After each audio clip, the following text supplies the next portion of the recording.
Biografia de William Carey, capítulo 12. Espiões. Certamente vocês não se esqueceram de nós, escreveu William Carey com sua caligrafia caprichada. Ele esperava que os membros do comitê da sociedade missionária ainda estivessem segurando as cordas, assim como eles haviam prometido. No entanto, era difícil de acreditar que 14 meses depois de chegar à Índia, ele ainda não tivesse recebido uma única carta de nenhum deles, ou de qualquer outra pessoa da Inglaterra. O que William não sabia era que a guerra entre a Inglaterra e a França piorara muito. Como resultado, os corsários franceses ficaram mais ousados. Eles não estavam mais contentes apenas em saquear a costa inglesa. Agora, eles esperavam pelos navios britânicos ao longo de toda a rota comercial para a Índia. Em meados de 1794, 2 de cada navios que partiam de Calcutá eram invadidos e saqueados por piratas franceses. Não apenas William não recebera as cartas do comitê, mas o próprio comitê não recebera nenhuma carta de William. Durante os 9 meses que restavam do ano em que o corante índigo não era produzido, William visitava as 200 de pequenas aldeias que cercavam sua cidade. Inspecionava os campos onde as plantas de índigo eram cultivadas e aproveitava para conversar com as pessoas sobre os deuses hindus. Também o Dr. Thomas estava muito ocupado em Moipaldige, administrando uma clínica médica gratuita. Era a única clínica em vários quilômetros, e a casa do Dr. Thomas vivia cercada dia e noite por pessoas doentes implorando ajuda. William e o Dr. Thomas usaram parte do salário para iniciar um colégio interno, do qual participavam 12 jovens. Entre os assuntos ensinados estavam geografia, ciência e estudo da Bíblia. Rambucho era diretor, e os 2 missionários pagavam pelas necessidades de todos os meninos. Os 3 homens esperavam formar líderes cristãos para o distrito de Bengala. William tinha feito grandes progressos na tradução da Bíblia para o bengali. Ele também estabelecera para si mesmo a tarefa de aprender sânscrito. Embora o idioma sânscrito fosse muito difícil, William começava a perceber sua importância. Sânscrito era uma língua antiga que se originara na Índia por volta de 1000 anos antes de Cristo. Muitas línguas europeias, como latim, inglês, grego e alemão, tinham palavras com raízes sânscritas. A língua bengali também tinha muitas palavras em sânscrito. Uma das razões para William começar a aprendê-la. Se ele pudesse entender o sânscrito, seria muito mais fácil para ele desvendar o significado das palavras em bengali. William tinha outro motivo para querer aprender a língua. Quase toda a escrita indiana clássica estava em sânscrito. William estava muito grato por trabalhar para a Companhia das Índias Orientais porque, em 1796, os funcionários da empresa estavam ainda mais determinados a reunir missionários e outros ingleses indesejados e mandá-los de volta para a Inglaterra. O trabalho de William significava que ele poderia continuar a obra missionária sem medo de ser mandado para casa. No entanto, apesar de todo o seu trabalho, William se sentia frustrado porque não havia ganhado nenhum único indiano para Cristo. Ele não tinha dificuldade alguma em atrair 200 ou 300 pessoas que se sentariam de forma educada e o escutariam durante horas. No entanto, não havia conversos. William realizava um culto breve todas as manhãs com seus operários, que balançava a cabeça com entusiasmo quando ele dizia como Deus poderia salvá-los de seus pecados. No entanto, ainda não havia convertidos. Mesmo Rambucho, que havia se sacrificado tanto para ajudar William com sua tradução da Bíblia e obra missionária, não estava disposto a fechar a porta por completo aos deuses hindus e ser batizado. Pelo menos as coisas estavam indo um pouco melhor em casa. Depois de mais de 1 ano e meio em depressão profunda, a condição de Dolly melhorou um pouco e ela engravidou de novo. Em 1796, quando William contava 35 anos de idade, Dolly deu à luz ao 7º bebê, outro menino, a quem dera o nome de Jonathan. Para o alívio de todos, Jonathan era uma criança gordinha e saudável desde o começo. Sua chegada deixou William e Dolly muito felizes. Em todas as suas cartas para a Inglaterra, William sempre mencionava a necessidade do envio de mais missionários para a Índia. Havia trabalho suficiente apenas na região de Bengala para manter uns 1000 missionários ocupados. Nas cartas, William também sugeria ao comitê que futuros missionários fossem enviados nomeados como superintendentes adjuntos da fábrica de tinta de índigo. Dessa forma, eles receberiam a permissão de entrada e poderiam entrar e trabalhar com ele. Um dia, no final de 1796, quando William estava debruçado sobre a escrivania estudando sânscrito, ouviu uma batida na porta. William abriu a porta para encontrar seu vizinho indiano e um jovem branco parado na soleira. "Aqui está um homem da Inglaterra", disse o vizinho em bengali. "Eu o encontrei em Malda perguntando onde era sua casa, e então eu o trouxe aqui para você." William saltou para a frente, ansioso em conhecer outro inglês. "Bem-vindo à minha casa", disse ele pegando a mão do homem e a sacudindo. "É maravilhoso ver um compatriota. Sente-se. Diga-me quem você é. Por que você está aqui?" "Meu nome é John Fontai", começou o estranho jovem alto. "Sou o servo recruta da sociedade missionária." O vizinho pediu licença e saiu, e pelas próximas horas os dois ingleses se encheram de perguntas.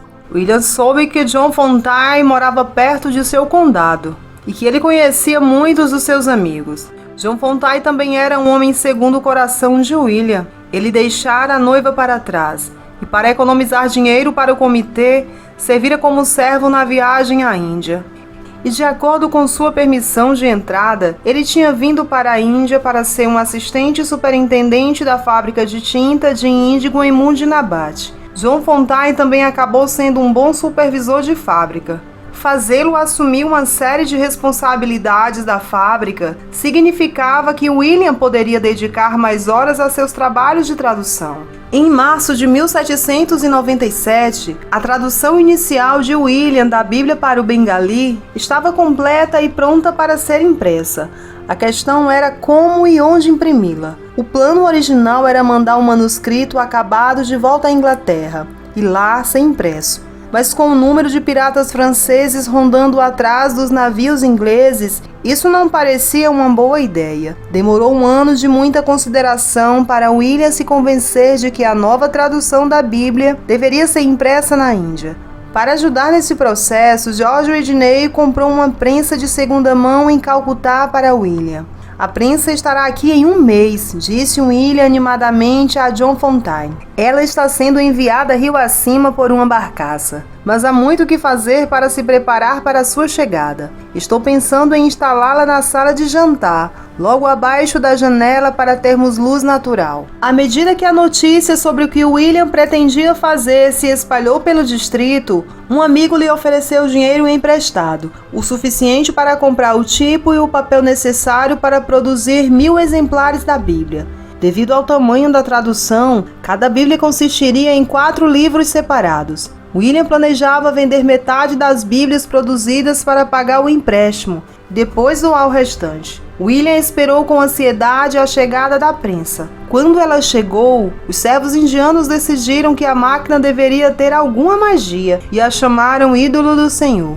William esperava que eles entendessem que, longe de ser um ídolo, a prensa iria produzir livros que diriam às pessoas como se libertar dos ídolos. Depois que a prensa foi montada em sua sala de estar, William decidiu fazer uma viagem até Calcutá para comprar o tipo de chumbo necessário à impressão do material. Ao longo do caminho, ele testemunhou um acontecimento sobre o qual ele só ouvira falar até o momento. Certa noite, depois que ele e um ajudante amarraram o barco em uma vila no final do dia, William deu um pequeno passeio ao longo da margem do rio.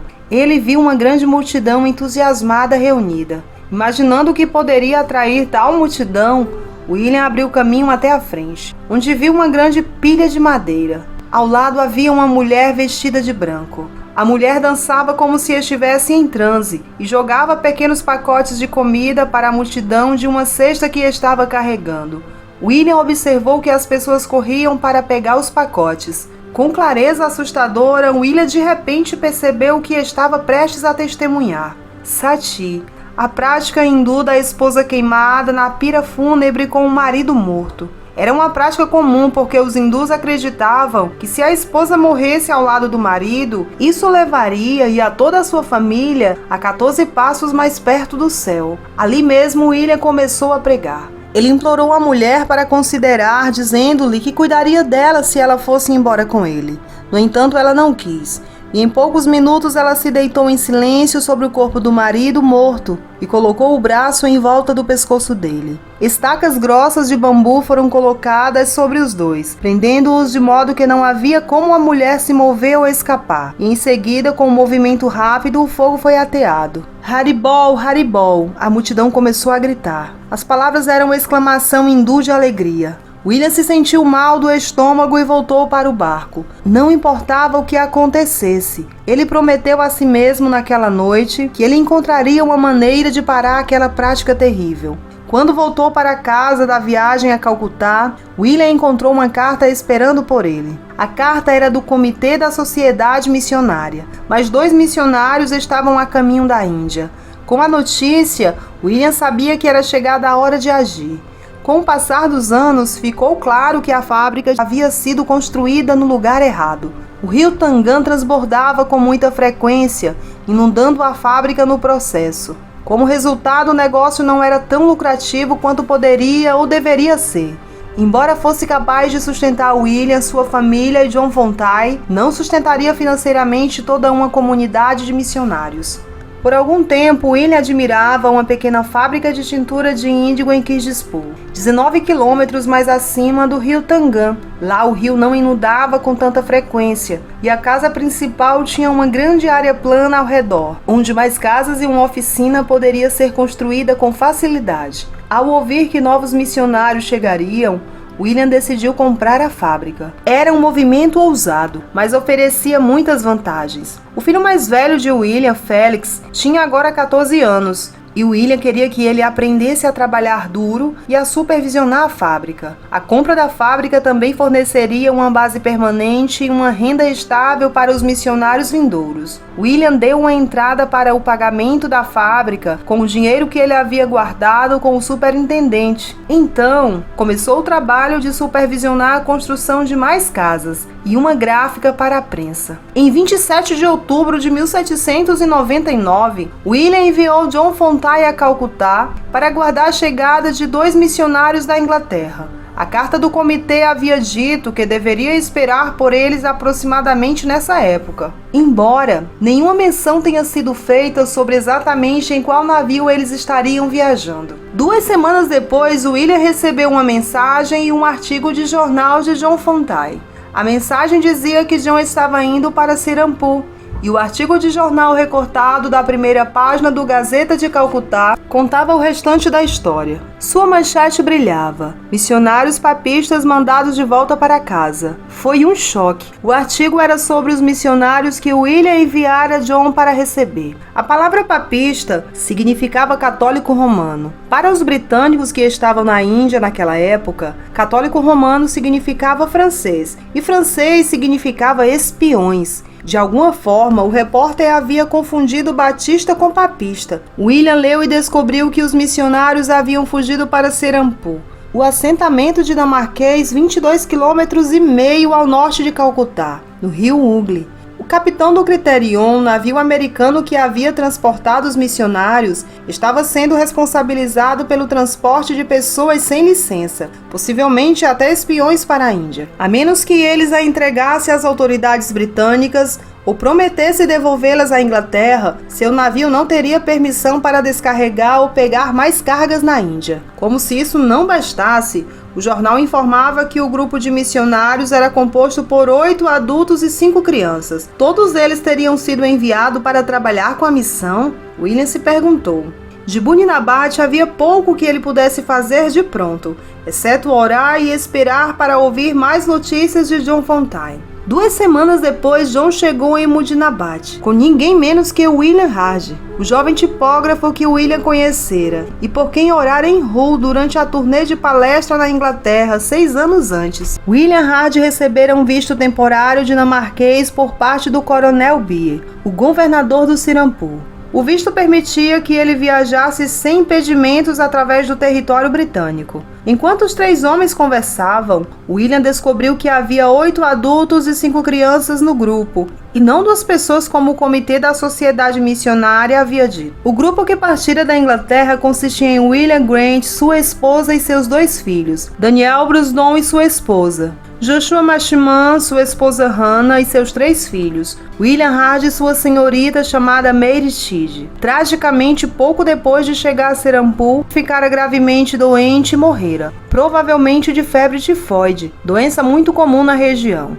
Havia também boas notícias a relatar, pelo menos no que dizia respeito a John Fontaine. Mary Chide era a noiva que John deixara na Inglaterra. Uma semana depois de sua chegada, ela e John se casaram em Serampu. Enquanto os homens conversavam, o resto da história veio à tona. Apesar das cartas de William suplicando que todos os missionários que chegassem à Índia conseguissem licenças de trabalho de antemão, que permitiria que fossem seus assistentes na fábrica de tintura de índigo, os novos recrutas decidiram declarar a ocupação como missionários batistas. Eles não pareciam entender o aviso de William sobre o quão indesejados eram os missionários oficiais na Índia.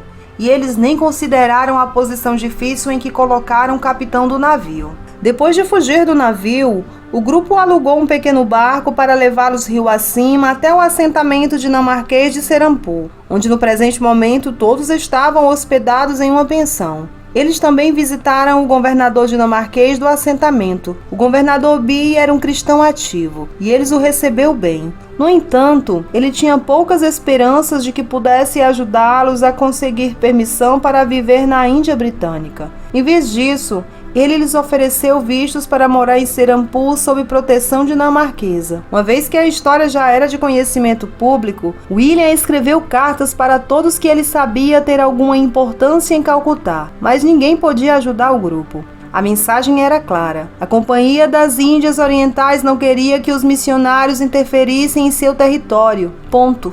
No entanto, depois de perceber que o grupo era formado por batistas ingleses e não por papistas franceses, e que o grupo havia escapado para Serampu, onde estava fora do alcance do capitão do navio, o capitão recebeu permissão para descarregar sua carga e receber nova carga de algodão. Tudo isso deixou William com uma decisão difícil de tomar.